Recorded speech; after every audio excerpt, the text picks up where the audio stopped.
Alright guys, sa mapagpalang araw, Chavit Singson, no? Gusto ni BBM siya ang hero. Ayan ang title, no? Ng ating reaction for tonight, for today. Hinamon ni dating Governor Chavit Singson na hanapin ang mastermind na sa anomalya sa mga flood control projects. Inilabas din daw ng listahan ng project sa Ilocos Norte, dagdag ni Chavit Singson at pinoproklamahan ng ICI si BBM. Alright? Ayan, pinoprotektahan ng ICI si BBM, no? Ayon kay Chavit Singson. Alright, panoorin po natin. Let's get it on. Bakit bigla nyo pong kinakalaban ang ating Pangulo? Pareho naman po kayong mga... Oo nga, pareho silang Ilocano, no?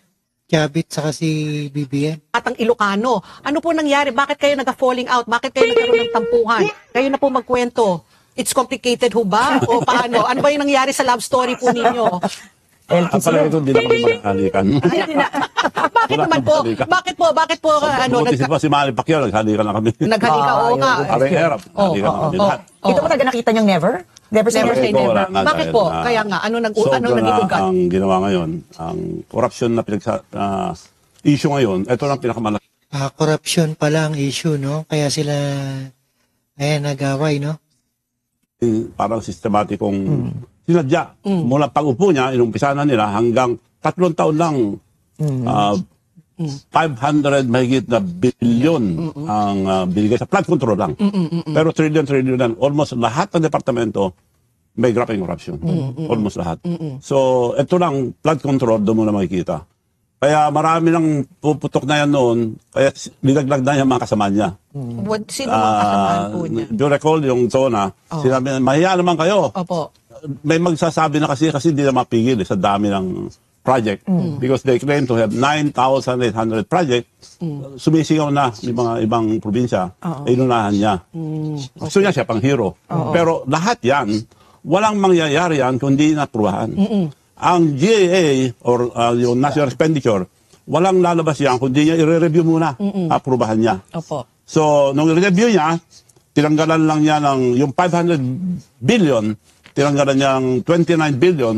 So, meron pang natirang 400 almost 470 billion. 70 billion na pinagpipiestahan ng contractor. But anyway, lahat yan, hindi ko masisi yung mga contractor. Ang sinisisi ko dyan, sino nagbigay sa kanila? Yung mastermind. Yun ang hanapin natin. ICI, sino nagtayo niyan? Siya. PBBM. Paano pinoprotektahan na rin si BBM. Ayaw pa ipakita sa TV. Pero yung live stream na po daw. Pero wala pa. Isa lang ang hinigi ko, matagal na. Ilabas ang Ilocos Norte, hanggang ngayon wala. Pati sa Senado, hindi pinapakita. Why? Kasi yun ang baluarte niya. Yan ang baluarte niya. Para malinis siya, bago magbintang, unahin niya ang probinsya niya. Tapos kami lahat, imbestigahan, walang no exception. Pa yun, maniniwala tayo. Ayun naman pala, no, ang dahilan. Kang bakit galit na galit tong si Chavit Singson kay BBM, no? Hindi imbestigahan ang Ilocos, no? Kasi lugar niya. Hamon ni dating Governor Chavit Singson na hanapin ang mastermind sa anomalya sa mga flood control. Ilabas daw ang listahan ng proyekto sa Ilocos Norte. Yari na. Alright, maraming salamat sa panonood at pagkinig dito kay Rob Trip. And see us again the next one. Peace out.